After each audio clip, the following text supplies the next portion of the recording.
Alguém invadiu um centro de pesquisa em Porto Rico e libertou macacos infectados com vírus perigosos. Eles sumiram nos manguezais e ninguém sabe onde estão. Número 1. Um paraíso fora de controle. Porto Rico pode até parecer, à primeira vista, um verdadeiro paraíso tropical, com praias deslumbrantes e natureza exuberante. Mas por trás dessa imagem está um sistema caótico que ninguém planejou. Um dia, diferentes espécies de macacos foram trazidas para a ilha com finalidades científicas. Entre elas estavam os macacos rezos, os macacos patos e também os macacos japoneses. Cada uma dessas espécies tinha uma função específica nos laboratórios. Alguns eram usados em testes de resistência a vírus, outros eram estudados por suas habilidades cognitivas, como memória e inteligência. Todos viviam em instalações controladas, com acesso à alimentação, supervisão constante e, claro, em gaiolas. No entanto, depois que as portas foram abertas, seja por acidentes ou ações humanas, o controle desapareceu de forma definitiva. E as condições naturais da ilha contribuíram ainda mais para que esses animais se adaptassem e desaparecessem entre florestas, montanhas e manguezais. Número 2.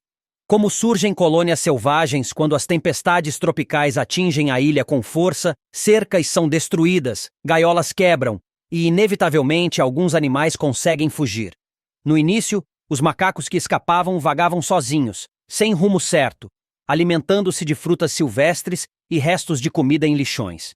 Comida era o que não faltava, mas a natureza dos primatas é social e, aos poucos, esses indivíduos solitários começaram a formar grupos. E dentro desses grupos surgiram papéis bem definidos. Alguns membros passaram a ser responsáveis por procurar alimento, outros ficaram atentos a possíveis ameaças e perigos, enquanto alguns se especializaram em roubar comida de onde fosse possível. Em pouco tempo, os grupos desenvolveram comportamentos coordenados, com ações que pareciam até planejadas. Eles esperavam, cercavam e atacavam juntos, como se tivessem criado estratégias de caça. Foi assim que nasceram as primeiras colônias selvagens, que hoje dominam regiões inteiras da ilha. Número 3. Um sistema que ensina sozinho. Com o tempo, as colônias de macacos evoluíram para verdadeiras sociedades organizadas. Novos indivíduos que escapam de laboratórios ou centros de pesquisa não ficam sozinhos por muito tempo. Eles são rapidamente acolhidos por grupos já formados e aprendem com os demais como viver em liberdade. Não há ninguém ensinando no sentido humano da palavra, mas o sistema funciona de forma quase automática: observação, repetição e adaptação.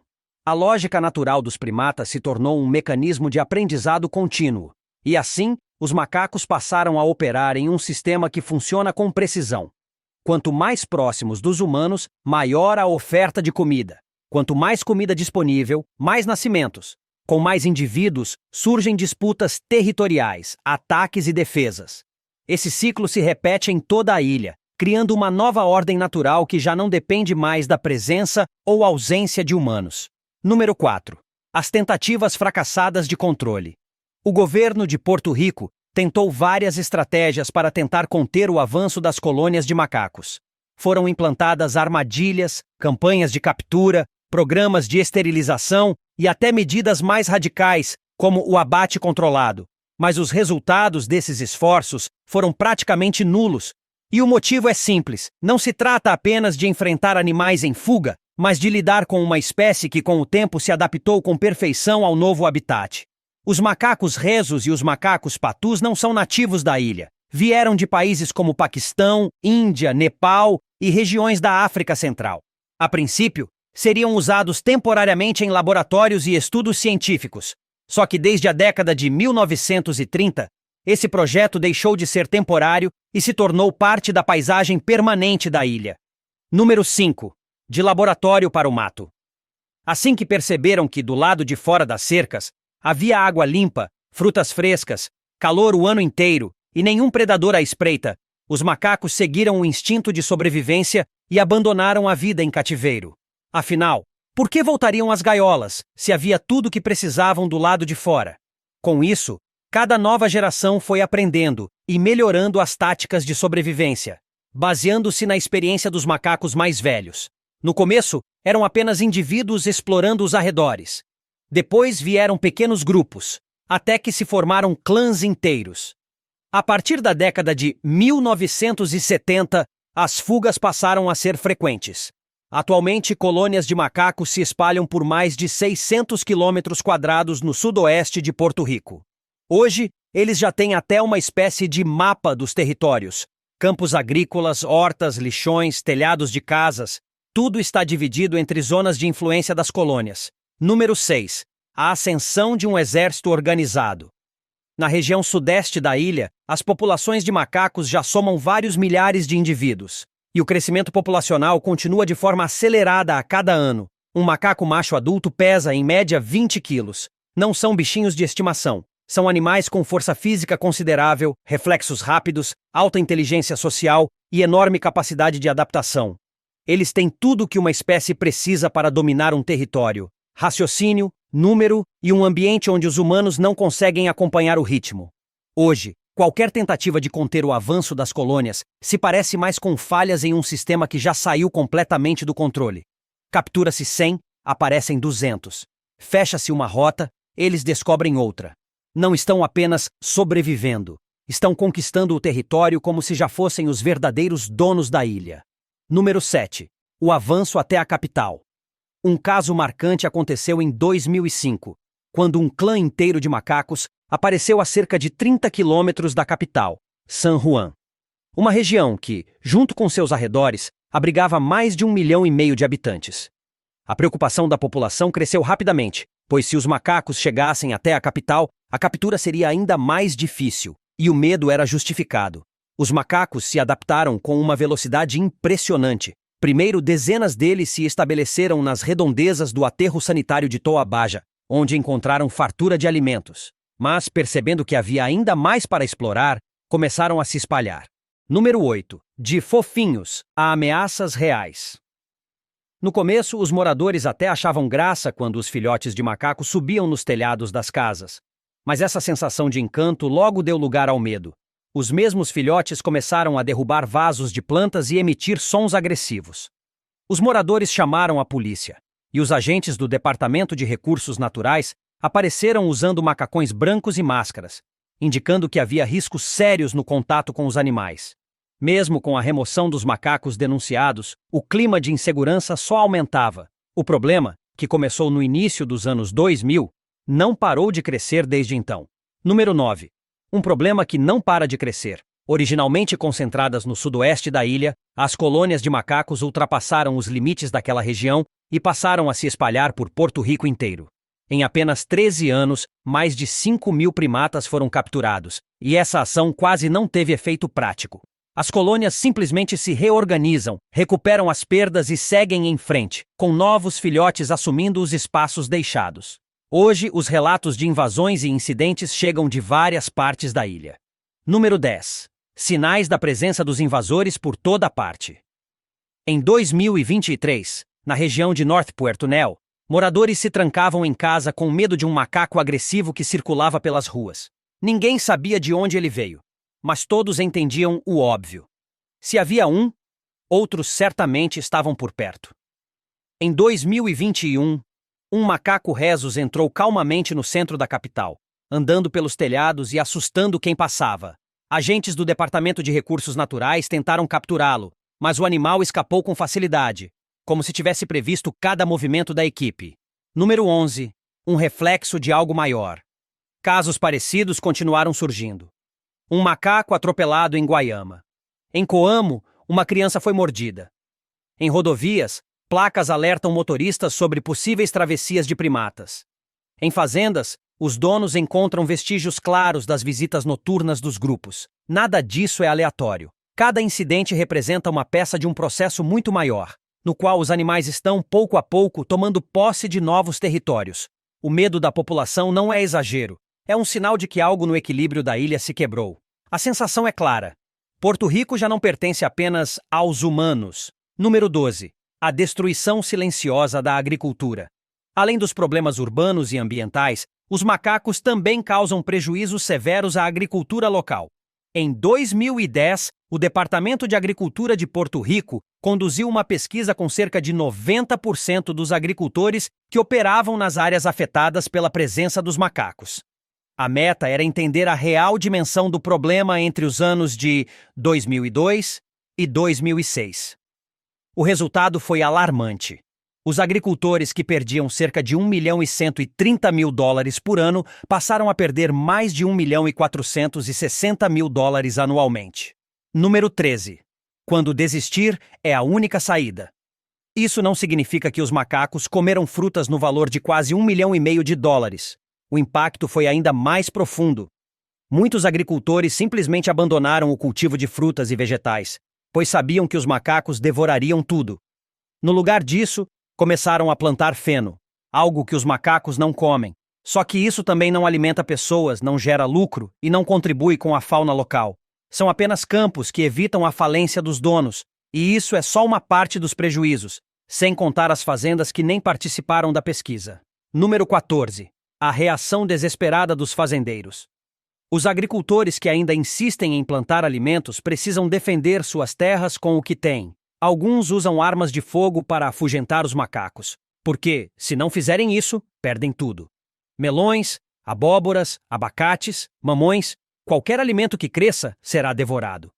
Alguns tentam usar buzinas de carros para espantar os grupos, mas ninguém pode passar o dia inteiro buzinando.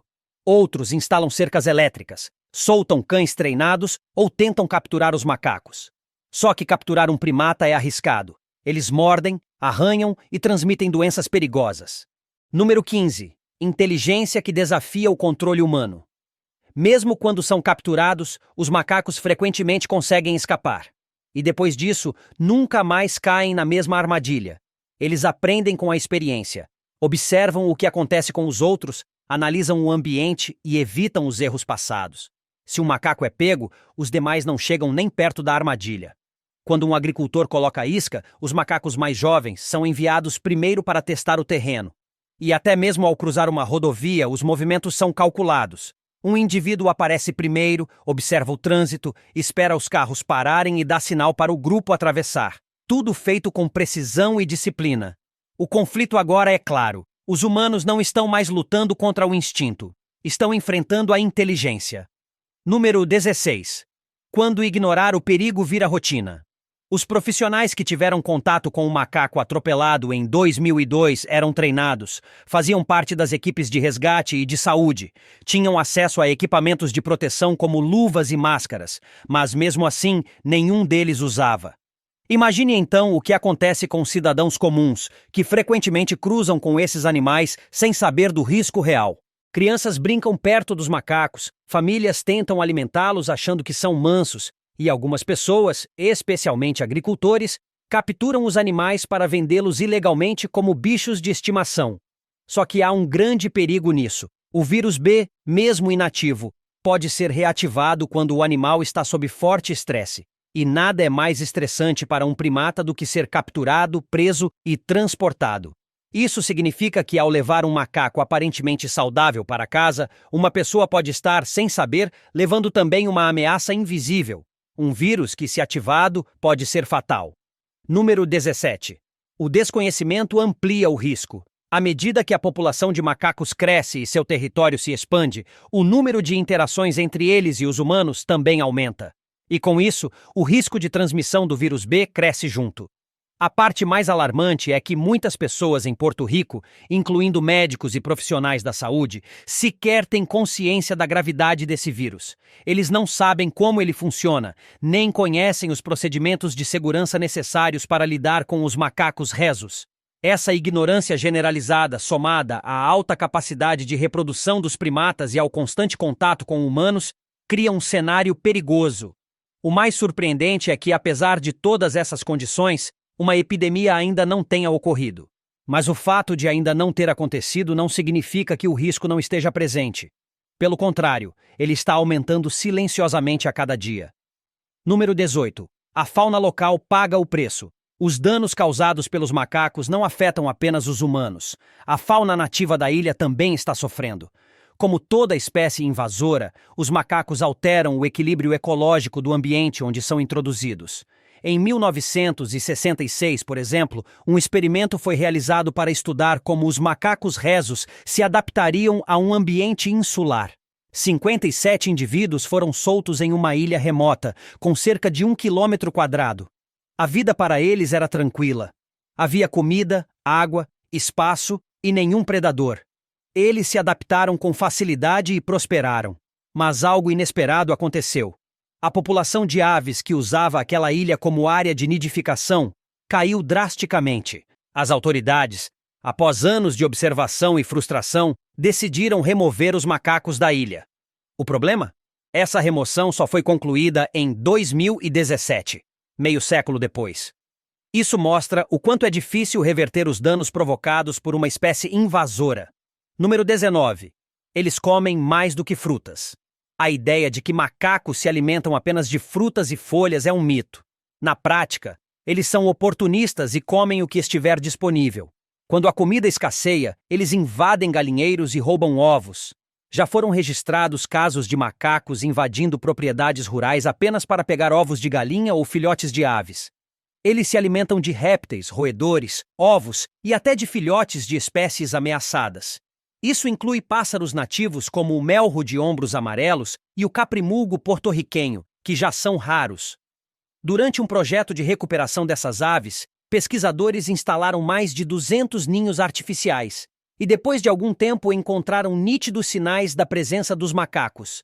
Marcas de mãos sujas e ninhos completamente vazios. Nenhum ovo, nenhum filhote. A mensagem era clara. Os macacos estavam destruindo silenciosamente a reprodução de espécies ameaçadas. Número 20. Tentativas e erros do governo. Apesar das dificuldades, o governo de Porto Rico realmente tentou combater a situação. Em 2010, surgiram notícias sobre o uso de armadilhas com manga madura para capturar os macacos e enviá-los para santuários, laboratórios ou simplesmente removê-los das áreas afetadas. A ideia era estudar o comportamento dos animais para tornar o processo mais eficiente. Saber quais frutas preferem, em que horários bebem água, como se movimentam. Para isso, o governo liberou um orçamento de $450 mil. Mas havia um problema estrutural nessa estratégia. Os macacos aprendem muito rápido. Uma armadilha com fruta pode funcionar uma vez, mas na segunda vez já não engana mais ninguém. Depois de uma tentativa fracassada, eles se afastam, alertam os demais e evitam qualquer aproximação. Era o início de uma luta desigual, entre um governo limitado e uma espécie incrivelmente adaptável. Número 21. Macacos exportados para o Iraque. Em 2012, 2 anos após iniciar o programa de captura, Porto Rico tomou uma decisão curiosa. Resolveu enviar alguns dos seus macacos para o Iraque. Não é piada. Uma dúzia de macacos patus foi embarcada em um avião e levada para o zoológico de Bagdá. Aparentemente, a ideia era aliviar minimamente a superpopulação de primatas na ilha. Mas, com milhares de macacos vivendo livremente, enviar 12 deles para outro continente soava mais como gesto simbólico do que como solução prática. Ao mesmo tempo, o governo continuava investindo em programas de controle populacional por meio da captura e esterilização dos primatas não nativos. E nesse aspecto, os esforços começaram a apresentar resultados mais concretos. Número 22. Armadilhas engenhosas, mas limitadas. Até o ano de 2021, o governo porto-riquenho anunciou a captura de cerca de 5.300 primatas. A técnica usada era relativamente simples, mas bem planejada. Bananas eram presas a um gatilho mecânico dentro de uma gaiola. Quando o macaco tentava pegar a fruta, o mecanismo disparava e a porta se fechava. Esse método se mostrou eficaz, pelo menos nas primeiras vezes. Os macacos adoravam bananas, mas também aceitavam outras iguarias como mangas maduras, abacates, bananas da terra e até flores de bananeira. Um truque aprendido no campo foi evitar bananas maduras demais, que atrapalhavam o mecanismo.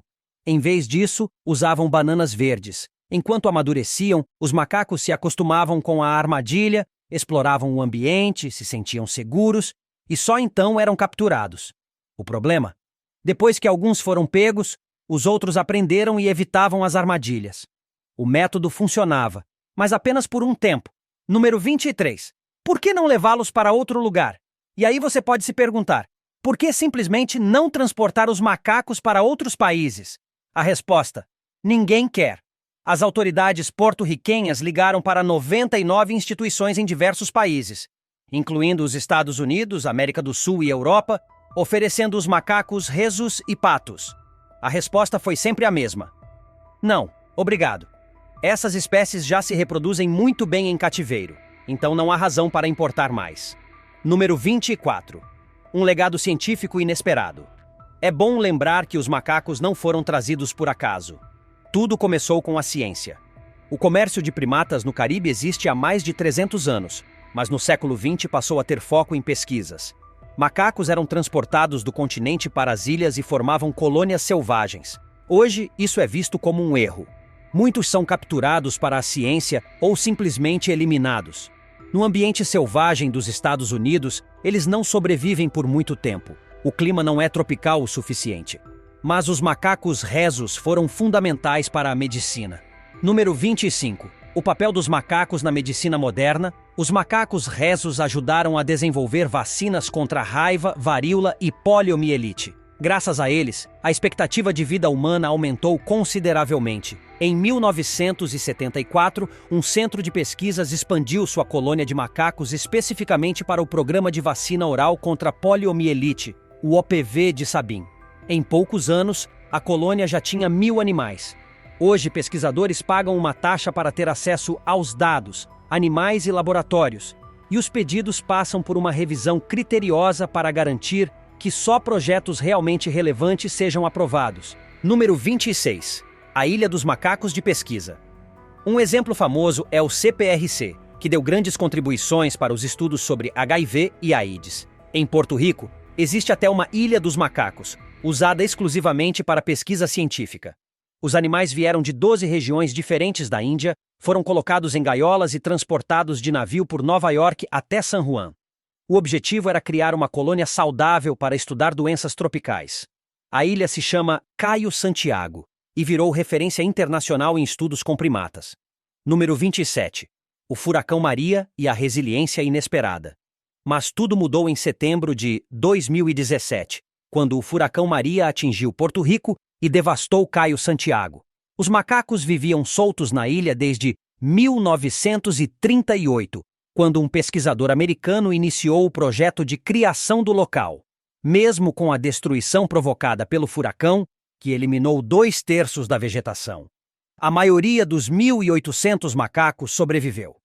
Os cientistas não sabem onde eles se esconderam ou como resistiram, mas o fato é que sobreviveram. O problema foi o calor. Com menos árvores, não havia sombra. Em temperaturas de 40 graus Celsius, até os macacos sofrem. Número 28. Mudanças de comportamento depois da tragédia. Os pesquisadores notaram algo curioso após o furacão. Os macacos pararam de brigar. Antes, eram bastante agressivos entre si. Mas com o calor extremo, começaram a se unir, buscando sombra sob as mesmas árvores. Isso gerou um novo estudo. A agressividade eleva a temperatura corporal, e para evitar superaquecimento, os macacos passaram a ser mais gentis uns com os outros. Claro que, com o tempo, a agressividade voltou. Afinal, são animais selvagens. Por isso, os cientistas que trabalham na ilha evitam ao máximo interagir com eles. Número 29. Humanos enjaulados para almoçar. Na prática, os humanos é que ficam presos em gaiolas na hora do almoço. Se não for assim, os macacos invadem e roubam a comida com agressividade. Ou seja, para comer em paz, os cientistas se trancam. Literalmente. E é melhor assim, porque lidar com macacos famintos e estressados não é algo recomendável. Mas essa situação não é exclusiva de Porto Rico. Número 30. A ameaça chegou ao continente. Algo parecido quase aconteceu nos Estados Unidos continentais.